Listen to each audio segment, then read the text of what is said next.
మదనపల్లిలో అతిపెద్ద fashion world SR shopping mall మార్చి 8న హీరోయిన్ మీనాక్షి చౌదరిచే గ్రాండ్ ఓపెనింగ్ 3 లక్షల వెరైటీలు అతి తక్కువ ధరలు. అందరికీ నమస్కారం. నేను Swaroopa Potlapalli. Welcome to Suman TV. Iran పై ఇజ్రాయెల్, అమెరికా భీకర దాడులు చేస్తూ ఉన్నాయి. ముందుంది మొసళ్ల పండుగ. ఇంకా అసలైన యుద్ధం మొదలు కాలేదు. మా దగ్గర భారీగా ఆయుధాలున్నాయి, ఇంకా భారీ స్థాయిలో మేము దాడులు చేస్తాము అంటూ స్ట్రాంగ్ వార్నింగ్స్ ఇస్తున్నారు డొనాల్డ్ ట్రంప్. ఇంకొక వైపు ఈ దేశాల మధ్య యుద్ధం జరుగుతుంటే అసలు మన భారతీయుల్ని ఎలా తెచ్చుకోవాలి అనే దాని మీద భారత్ అనేక రకాలుగా ప్రయత్నాలు అనేది చేస్తూ ఉంది. ప్రస్తుతం నాతో పాటు ఉన్నారు అనలిస్ట్ కన్నెగంటి రమేష్ గారు. వారితో మాట్లాడదాం. నమస్తే రమేష్ గారు. రమేష్ గారు, అసలు ఈ యుద్ధం వల్ల అమెరికా మీద పడబోతున్న భారం అనేది 20 లక్షల కోట్ల రూపాయలు. యుద్ధం మొదలైన 24 గంటల్లోనే 7,000 కోట్ల రూపాయలని అమెరికా ఖర్చు పెట్టడం అనేది జరిగింది. అయినా సరే ఇంకా ఈ యుద్ధాన్ని మేము ఆపము, ఇంకా భారీగా చేస్తామని డొనాల్డ్ ట్రంప్ వార్నింగ్స్ మీద వార్నింగ్ ఇస్తూ ఉన్నారు. అసలు ఎందుకు ఈ ట్రంప్కి ఇంత మొండితనం? Number 1, Ayatollah Khomeini resume change చేయాలనేది నెంబర్ 1 గోల్. నెంబర్ 2 గోల్, ఇజ్రాయెల్కి ఎటువంటి దెబ్బ తగలకుండా ఉండాలంటే ఇరాన్ని సమస్తము సమూలంగా నాశనం చేయాలనేది 2వ గోలు. 3వ గోలు, ఇరాన్ దగ్గర ఉన్న చమురు నిల్వలు అతి పెద్దవి, దాన్ని ఎట్లయినా సరే తీసుకోవాలనే ఆలోచన కూడా గ్యారంటీగా ఉంటుంది. 3వది.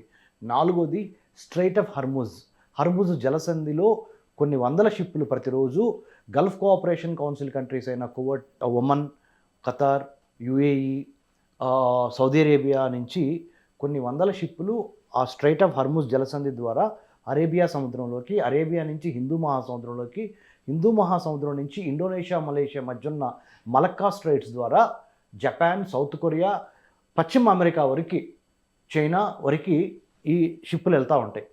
ఆ స్ట్రైట్ ఆఫ్ హర్ముజ్ ఒక్కరోజు క్లోజ్ అయినా ప్రపంచంలో 20 నుంచి 25% చమురు, అంటే క్రూడ్ ఆయిల్ అంటారు, crude oil, natural gas, LNG plus petrol and other important minerals అక్కడి నుంచి రావటం అయిపోతాయి. కాబట్టి ఆ స్ట్రాటజిక్ చోక్ పాయింట్ మీద కనుక అమెరికా ఆధిపత్యం సాధిస్తే, ఇప్పుడు మీకు 4 కారణాలు చెప్పాను. 1, అయతుల్లా ఖొమైనీ చనిపోవటం, చంపబడటం అనేది America list number 1, priority number 1, అది సక్సెస్ అయింది. ప్రయారిటీ నెంబర్ 2, ఇరాన్ నుంచి ఇజ్రాయెల్ మీద ఎటువంటి దాడులు జరగకుండా కాపాడుకోవాలి ఫ్యూచర్లో కూడా. 2వది, అది టైమే తెలియజేస్తుంది అది ఆ గోల్ ఫుల్ఫిల్ అయిందా లేదా అనేది. 3వది, అన్నిటికన్నా ముఖ్యమైనది, హౌతీసు, హమాసు, హిజ్బుల్లా అనే 3 H, Houthi rebels, Hamas terrorist, Hezbollah terrorist. ఈ ముగ్గురు ఇరాన్కి తోడుగా అమెరికాకి, ఇజ్రాయెల్కి వ్యతిరేకంగా ఇజ్రాయెల్ పక్కన ఉన్న లెబనాన్లో కానీ, ఇజ్రాయెల్ అవతల పక్కన ఉన్న సిరియాలో కానీ, ఇంకా వేరే వేరే చోట్ల స్ట్రైక్స్ చేయడం ద్వారా ఇజ్రాయెల్ని ఇబ్బంది పెడతాము, ఒక్కోసారి డైరెక్ట్గా ఇజ్రాయెల్ మీద కొడతాము, ఇలా జరుగుతుంది. సో ఈ అన్ని కారణాల మూలాన America is hellbent, in other words Donald Trump is hellbent on hitting Iran right, left and centre. But the implications and the complications and the consequences of all these things will have a very, very worse or bad, nightmarish days are yet to come. మీరు ఇందాక అన్నారు మీ బిగినింగ్లో, యుద్ధానికి సంబంధించిన అసలు యుద్ధం ఇంకా ముందలుందని. So Iran కామ్గా ఉందా? కామ్గా లేదు. ఇరాన్ తన చుట్టుపక్కల ఉన్న తన తోటి ముస్లిం దేశాలు, సున్నీ ముస్లిం దేశాలు, Iran is a షియైట్ country, whereas this Gulf Cooperation Council country, sometime back I told you, Saudi Arabia, Bahrain, UAE, Qatar, ఇలాంటి ఒమన్ లాంటి దేశాలు సున్నీ ముస్లిం కంట్రీస్. మరి ఒక షియా ముస్లిం కంట్రీ పక్కనున్న సున్నీ ముస్లిం కంట్రీ మీద బాంబులు ఎందుకు వేస్తుంది అన్నప్పుడు అది మతపరంగా చూడకూడదు. అమెరికా యొక్క మిలిటరీ బేసెస్ ఈ సున్నీ కంట్రీస్ అయినా ఈ జీసీసీ కంట్రీస్లో ఉన్నాయి, గల్ఫ్ కోఆపరేషన్ కౌన్సిల్ కంట్రీస్లో. సో అందుకని షియా ముస్లిం కంట్రీ వాటి మీద బాంబులు వేస్తుంది. ఈ విషయము సుమన్ టీవీ చూస్తున్న తెలుగు రాష్ట్రాల్లో ఉన్న ప్రజలందరికీ తెలుసు. ఇప్పటివరకు మనం మాట్లాడుకుంది కొత్త విషయం ఏం చెప్పగలం మన ఇద్దరి ద్వారా? స్వరూప మేడం గారు, రమేష్ కన్నిగంటి కలిసి సుమన్ టీవీలో కూర్చొని ఇంతవరకు తెలియనిది కొత్తది ఏం చెప్పగలం అంటే చెప్తాను, అది ఇంపార్టెంట్. మనము అమెరికా, ఇజ్రాయెల్ కలిసి ఇరాన్తో జరుగుతున్న వార్ గురించి పార్ట్ ఏ అనుకుందాం. Part B, which is very critical, which is very very extremely important and niche, ఏంటంటే how do we safeguard, how do we make sure the welfare of Indians in Gulf countries and beyond, given the geopolitical, geoeconomic, geotechnological, geostrategic reasoning around India. India చుట్టుపక్కల ఉన్న దేశాలు దాటి ముందలకెళ్తే మన తెలుగు ప్రేక్షకులు ముఖ్యంగా Suman TV ద్వారా చూస్తున్న వాళ్ళకి నేను చెప్పాలనుకున్నది, భారతదేశానికి 15,000 కిలోమీటర్లు ల్యాండ్ బోర్డర్స్ ఉన్నాయి, 11,098 కిలోమీటర్ల కోస్తా తీరం ఉంది. ఈ 15,000 కిలోమీటర్ల ల్యాండ్ బోర్డర్స్ ఎవరితో ఉన్నాయి భారతదేశానికి? ఒకసారి గమనిస్తే ఇండియా బంగ్లాదేశ్కి మధ్య 4,000 కిలోమీటర్లు, ఇండియా చైనాకి మధ్య 3,488 కిలోమీటర్లు, ఇండియా పాకిస్తాన్కి మధ్య 3,323 కిలోమీటర్లు, India Nepal, India Bhutan, India Myanmar, ఒక్క శ్రీలంకతోనే మనకు వాటర్ బోర్డర్ ఉంది. సో ఆ సేతు హిమాచలము కాశ్మీర్ నుంచి కన్యాకుమారి వరకు భారతదేశ త్రివర్ణ పతాకం రెపరెపలాడాలి అంటే భారతదేశానికి సంబంధించిన ఈ 15,000 ల్యాండ్ బోర్డర్స్ని కాపాడుకుంటా 11,098 కిలోమీటర్లు నెక్లెస్ ఊహించుకోండి. ఇక్కడ necklace Gujarat, Maharashtra, Karnataka, Goa, first Gujarat, next Maharashtra, next Goa, let's say Karnataka, Kerala, Tamil Nadu, Andhra, Orissa, west Bengal. ఈ నెక్లెస్ ఈ 9 కోస్తా రాష్ట్రాలులో 12 మేజర్ పోర్ట్స్ ఉన్నాయి, 180 మైనర్ పోర్ట్స్ ఉన్నాయి. ఈ పోర్ట్స్ ద్వారానే భారతదేశానికి అవి ద్వారాలు, తలుపులు. అంటే షిప్పింగ్ ద్వారా వచ్చే ఆయిల్ కానీ న్యాచురల్ గ్యాస్ కానీ 80% ప్రపంచంలో జరిగే ట్రేడ్ అంతా షిప్స్ ద్వారా జరుగుద్ది. మరి హార్మూజ్ జలసంధి, స్ట్రేట్ ఆఫ్ హార్మూజ్ అని ఇంగ్లీష్లో అంటారు, ఇరాన్కి ఒమన్కి మధ్యన ఉన్న చిన్న నారో చోక్ పాయింట్. ఈ యుద్ధం వలన అది మూసుకుపోతే మీరు వేసుకునే బట్టలు, నేను వేసుకునే బట్టల దగ్గర నుంచి, మనము వాడే ఎవ్రీడే కార్లో పెట్రోల్ దగ్గర నుంచి, బంగారం దగ్గర నుంచి, వెండి దగ్గర నుంచి, మనం తినే నిత్యావసర సరుకుల దగ్గర నుంచి, there is something called Domino effect అంటారు ఇంగ్లీష్లో. డొమినో ఎఫెక్ట్ అంటే స్వరూప మేడం, ఒక ప్యాక్ కార్డు వెళ్ళి ఇంకొక ప్యాక్ కార్డు మీద పడితే 1 by 1 పడిపోతాయి కదా, దట్స్ కాల్డ్ డొమినో ఎఫెక్ట్. ఎక్కడెక్కడో అమెరికాకి ఇరాన్కి యుద్ధం జరుగుతుంటే మనకెందుకులే, మన ఆంధ్ర తెలంగాణలో మనం బాగానే పండగలు చేసుకుంటున్నాం, బాగానే హ్యాపీగా ఉన్నాం అని అనుకోవడానికి రోజులు లేవు. అక్కడ యుద్ధం తగిలితే దాని యొక్క political tremors, technological tremors, trade tremors, tourism tremors, విదేశీ మారక ద్రవ్యం తెలుగులో, ఇంగ్లీష్లో foreign exchange tremors must be felt, should be felt. Already we have been taking the heat. ఆంధ్రాలో ఉన్న శ్రీకాకుళం దగ్గర నుంచి నెల్లూరు వరకు ఉన్న కోస్తా 9 జిల్లాల్లో చాలామంది గల్ఫ్ కంట్రీస్లో ఉన్నారు. తెలంగాణ రాష్ట్రంలో ఉన్న, ఉత్తర తెలంగాణలో ఉన్న, మరి మీరు ఆదిలాబాద్ దగ్గర నుంచి తీసుకుంటే ఆదిలాబాదు, కరీంనగర్, నిజామాబాదు, ఖమ్మం, ఇంకా మిగతా చాలా, రంగారెడ్డి, హైదరాబాదు, ఇంకా చాలా జిల్లాల నుంచి తెలంగాణ వాసులు కూడా 1 కోటి మంది పైగా గల్ఫ్ కంట్రీస్లో ఉన్నారు. మరి వీళ్ళ యొక్క సేఫ్టీ, వీళ్ళ యొక్క సెక్యూరిటీ, రేపొద్దున మీరు అన్నారు, మీ ఓపెనింగ్ స్టేట్మెంట్ ఏంటి, ఇది జరిగింది ఓన్లీ కొంత యుద్ధమే, అంతం కాదు ఇది ఆరంభం, ఇంకా అతి పెద్ద చీకటి రోజులు రాబోతున్నాయి అనే మాట నర్మగర్భంగా, ఇండైరెక్ట్గా మీ యొక్క స్టేట్మెంట్లో బయటకు వచ్చింది. దాని యొక్క ఇంప్లికేషన్స్ ఏంటంటే, భారతదేశానికి సంబంధించింది స్వరూప గారు, Indian administrative service, Indian police service చాలామంది భారతదేశంలోనే పనిచేస్తారు.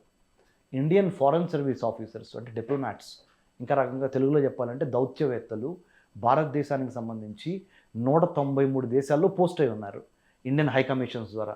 వాళ్ళు ఇప్పుడు ఈ యుద్ధాలు ఎక్కడైతే జరుగుతున్నాయో ఆ దేశాల్లో పనిచేస్తున్న దౌత్యవేత్తలకి నిద్ర ఉండదు ఇప్పుడు.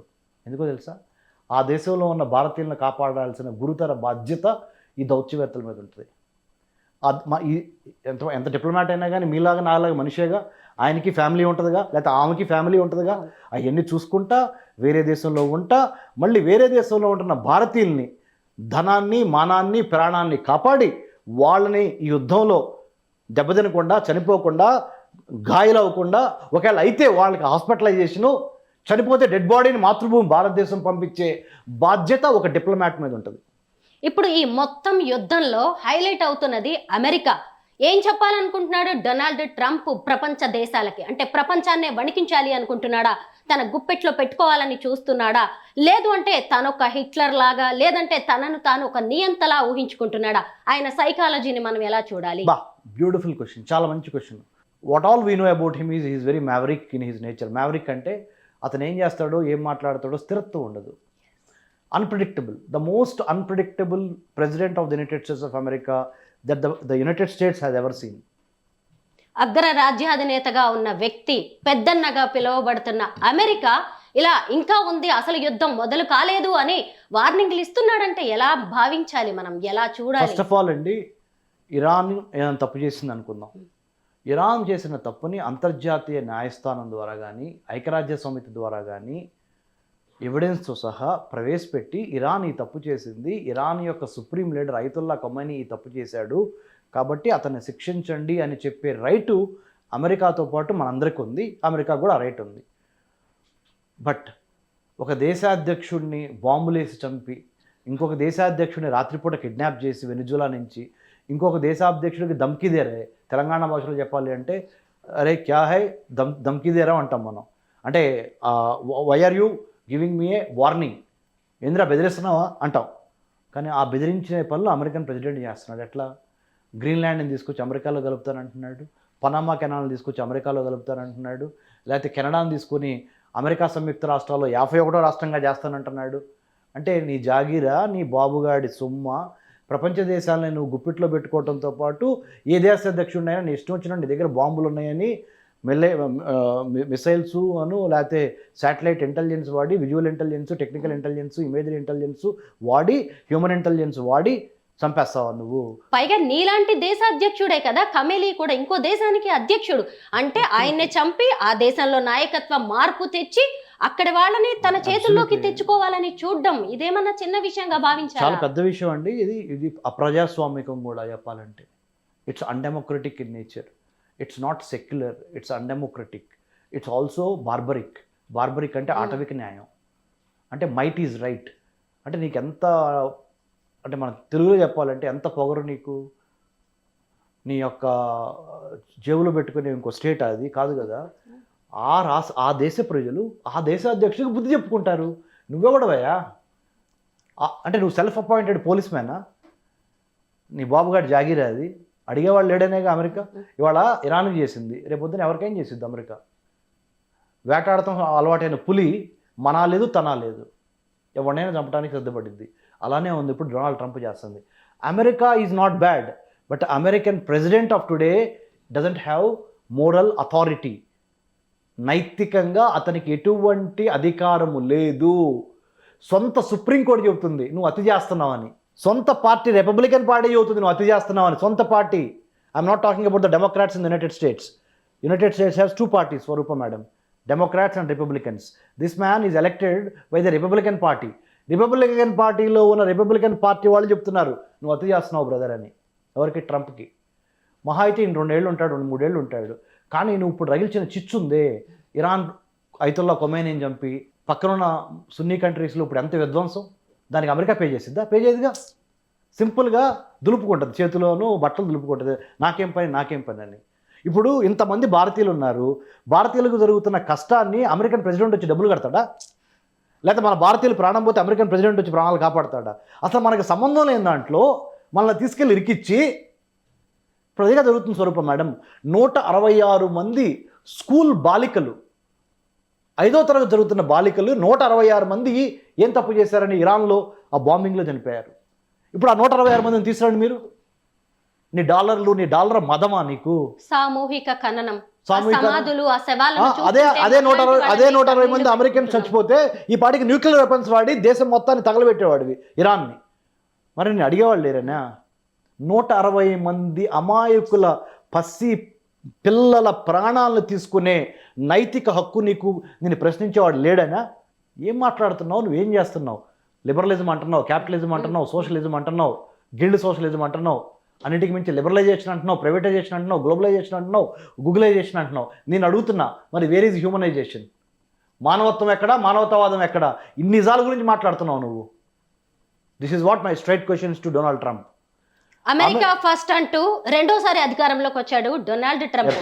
పోనీలే తన దేశ ప్రజల కోసం ఏదో చేసుకుంటున్నాడు, కొత్త రూల్స్ తెస్తున్నాడు అనుకున్నాం. సరే, అక్కడ ఉన్న వాళ్ళు ఇక ఎప్పటికీ అమెరికా మనకి సేఫ్ కాదు, ట్రంప్ ఉన్నంత కాలం అనుకుని ఎవరి దారి వాళ్ళు చూసుకునే ప్రయత్నాల్లో ఉండగా మళ్ళీ ఇలా ప్రపంచ దేశాల మీద పడ్డాడు. అసలు ఇజ్రాయిల్ అనేది అమెరికా చేతిలో పప్పెట్గా ఎందుకు మారింది? అగైన్ స్వరూప గారు, బ్యూటిఫుల్ క్వశ్చన్. ఎందుకు చెప్తా. Why Israel has become a client state to United States in the Middle East. నా పిహెచ్డి టాపిక్ మీరు అడిగారు, మీకు తెలుసో తెలియకు. ఇజ్రాయెల్ అనే దేశము అమెరికాకి ఎందుకు అంత క్లోజ్? అమెరికా నడుపుతుంది అమెరికానా లేదా ఇజ్రాయెలా? చాలా ఇంపార్టెంట్ ప్రశ్న. సో దీనికి సమాధానంగానే నేను ఇజ్రాయెల్ వెళ్ళి ఇజ్రాయెల్లో నా పిహెచ్డీలో ఒక 1 year పాటు ఢిల్లీ జేఎన్యూలో చదువుకుంటా 1 year ఇజ్రాయెల్ వెళ్ళి ఇజ్రాయెల్లో హిబ్రూ యూనివర్సిటీ జెరూసలంతో పాటు అటు పాలస్తీనా ఏరియాలకు వెళ్ళాను, ఇటు జోర్డాన్కి వెళ్ళాను, అటు పైన ఉన్న గోలాన్ హైట్స్ వెళ్ళాను, ఇటు వెస్ట్ బ్యాంక్ వెళ్ళాను, ఇటు గాజా వెళ్ళాను, ఇటు యేసుక్రీస్తు పుట్టిన పవిత్ర స్థలమైన జెరూసలం వెళ్ళాను, దొలరసా వెళ్ళాను, రెడ్ సీ వెళ్ళాను, డెడ్ సీ వెళ్ళాను. ఇవన్నీ చూసి పిహెచ్డి స్టడీ చేసి అమెరికా అసలు ఇజ్రాయెల్ మీద ఎందుకు అంత ప్రేమ ఉంది, లేదా ఇజ్రాయెల్కి అమెరికా మీద ఎందుకు అంత ప్రేమ ఉంది, question number 1. Question number 2, Jewish people Judaism, మనదేంటి హిందూయిజం, వాళ్ళది జుడాయిజం అంటారు, యూదు మతం వాళ్ళది, మనది హిందూ మతం. ఇజ్రాయలీ పీపుల్ మతం ఏంటంటే యూదు మతం. యూదు మతము అంటే ఇంగ్లీష్లో జుడాయిజం. దానికి వాళ్ళ nationality Jewish. The only Jewish state in the entire planet earth is Israel. So దీనికి సంబంధించి మనము మాట్లాడుకోవడానికి ప్రయత్నం చేద్దాము. మీరు మంచి ప్రశ్న వేశారు. అయితే ఇరాన్ సడన్ గా యుద్ధం మొదలైనా సరే చక్కగా తిప్పి కొట్టడం అనేది మొదలుపెట్టింది. అమ్మ సింగిల్ గా ఎంత ఫైట్ చేస్తుంది అని మనమందరం కూడా అప్రిషియేట్ చేసాం. అంటే యుద్ధం అనేది బాధాకరమైన అయినా సరే వాళ్ళని తిప్పి కొడుతుంది కదా అనేసి అనుకున్నాం. కానీ ఇప్పుడు చర్చలకు సిద్ధం అంటోంది. అయినా సరే ట్రంప్ ఏమంటున్నాడు, వాళ్ళు చర్చలకి సిద్ధంగానే ఉన్నాడు, ఇప్పటికే లేట్ అయిపోయింది, మేము ఒప్పుకోవట్లేదు అని అంటున్నాడు. అయితే దీన్ని మనం ఎలా చూడాలి? ఇరాన్ ఇక ముందుకు వెళ్ళాలా, చర్చలతోనే ఇక ఇక్కడికి సమాప్తం పలికితే మంచిదా? చర్చలతో సమాప్తం చేయటము ఇజ్రాయెల్కి మంచిది, అమెరికాకి మంచిది, ఇరాన్కి మంచిది, అసలు మానవాళి మొత్తానికి మంచిది. యుద్ధంలో 21వ శతాబ్దంలో యుద్ధ నీతి మారింది. ఒకళ్ళనొకళ్ళు చంపుకోవడం ద్వారా ఏమీ మిగలట్లేదు. బుద్ధుడు పుట్టిన దేశంగా భారతదేశం ఇప్పుడు నాయకత్వం వహించి ప్రధానమంత్రి మోడీ గారు, అజిత్ దోవల్ గారు, నేషనల్ సెక్యూరిటీ అడ్వైజర్ గారు, మన విదేశీ వ్యవహారాల శాఖ మంత్రి డాక్టర్ ఎస్ జయశంకర్ గారు తప్పనిసరిగా ఇరాన్ నాయకత్వంతోనూ, ఇజ్రాయెల్ నాయకత్వంతోనూ, అమెరికా నాయకత్వంతోనూ ఎంతవరకు మాట్లాడగలిగితే అంతవరకు సంప్రదించి మాట్లాడి అవసరమైతే అవసరమైతే కాదు కంపల్సరీగా అత్యవసర ఐక్యరాజ్య సమితి నేషనల్ సెక్యూరిటీ కౌన్సిల్ మీటింగ్ ఏర్పాటు చేసి ఎట్టి పరిస్థితుల్లో సీజ్ ఫైర్ అంటే యుద్ధాన్ని ఆపండి, కాల్పుల్ని ఆపండి అనే స్టేజ్కి తీసుకురాకపోతే ప్రతిరోజు మనము మీరు చెప్పినట్టుగా మీ ఓపెనింగ్ స్టేట్మెంటే చాలా ఇంపార్టెంట్గా నాకు అనిపిస్తుంది. ఏంటంటే తెలుసా, ఇది కాదు ఇంకా రానున్న రోజులు ఇంకా దారుణంగా ఉండబోతుందని, ముందుంది మొసళ్ళ పండుగ. సో ఆ స్టేజ్కి మనం వెళ్లకుండా మేడం ప్రాణాలు పోతే రావు, డబ్బులు సంపాదించుకోవచ్చు. ఇప్పుడు మీరు నమ్మండి, నన్ను 160 మంది 10 ఏళ్ల బాలికలు, 10 నుంచి 12 ఏళ్ల మధ్య ఉన్న బాలికలు ఒక్క షాట్తో వాళ్ళు చేసిన తప్పేంటి చెప్పండి? మీరు తల్లే, నేను తండ్రే, మన పిల్లలు పోతే ఎలా ఉంటుంది? మరి వాళ్ళ పిల్లలు అంత దూరంలో ఏమి అన్యం పుణ్యం తెలవకుండా అలా ఇజ్రాయెల్లోనూ చనిపోతున్నారు, ఇరాన్లోనూ చనిపోతున్నారు. ఈ గల్ఫ్ కోఆపరేషన్ కౌన్సిల్ కంట్రీస్ అయిన బహ్రెయిన్, కువైత్, సౌదీ, ఒమను, ఖతరు ఈ దేశాల్లోనూ చనిపోతున్నారు. ఇక్కడ కులం, మతం, ప్రాంతం అనేది అనుకోకుండా జరిగేది. అదొక యాక్సిడెంట్. మీరు పలానా మతంలో, పలానా కులంలో, పలానా దేశంలో పుడతాం అనేది. కానీ మన యొక్క వ్యక్తిత్వం ద్వారా, మన యొక్క క్రమశిక్షణ ద్వారా జీవితంలో మనం ఏ స్థాయికి వెళ్తామని మన చేతిలో ఉంటుంది కదా. సో నేను అనేది ఏంటంటే కులం పేరు మీద, మతం పేరు మీద, ముఖ్యంగా ఇక్కడ మతం పేరు మీద ఈ మారణ హోమం జరగకుండా ఈ యుద్ధాన్ని ఆపే అవసరము ఎంతైనా ఉన్నది.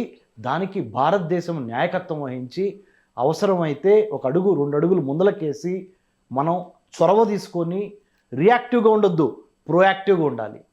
చొరవ తీసుకొని సమస్య వచ్చినప్పుడే నాయకత్వం బయటపడిద్ది, మన వ్యక్తిత్వం బయటపడిద్ది.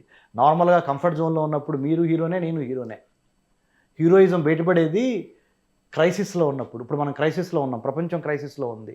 భారతదేశం నాయకత్వం తీసుకోవాలి, ప్రపంచంలో నెంబర్ 1 అవ్వాలి బై 2047 వికసిత్ భారత్ అంటే ఇవాళ నుంచి శాంతి సమయంలోనే యుద్ధానికి సన్నద్ధం కావాలి. కాబట్టి రేపొద్దున అమెరికా మన పక్కన దేశం మీద లేకపోతే మన మీదో ఇదే స్ట్రాటజీ ఏదని గ్యారంటీ ఏంటి? ఏమన్నా ఉంటే కూర్చొని మాట్లాడుకొని డైలాగు, డిబేటు, డిస్కషన్ ద్వారా సివిలైజ్డ్ సొసైటీ మంది. మనం బార్బరిక్ కాదుగా. Are we barbaric? Are we brutal? Are we brutish in nature? This is not the state of nature of that kind కదా. ఇదొక ఆటవిక సమాజం కాదు కదండి. కాబట్టి అమెరికాకు కూడా మనం గట్టిగా చెప్పాలి. ఇలాంటప్పుడు గట్టిగా చెప్పాలి అమెరికాకి. వాళ్ళు ఎంటారు చనిపోవటారే వాళ్ళ కర్మ. భగవద్గీత మనకేం చెప్పింది? మన కర్మ మనం చేయాల్సింది చేయాలి. మనం ఏం చేయాలి? ఇప్పుడు యుద్ధాన్ని ఆపటానికి సర్వశక్తిలో ప్రయత్నం చేయాలి.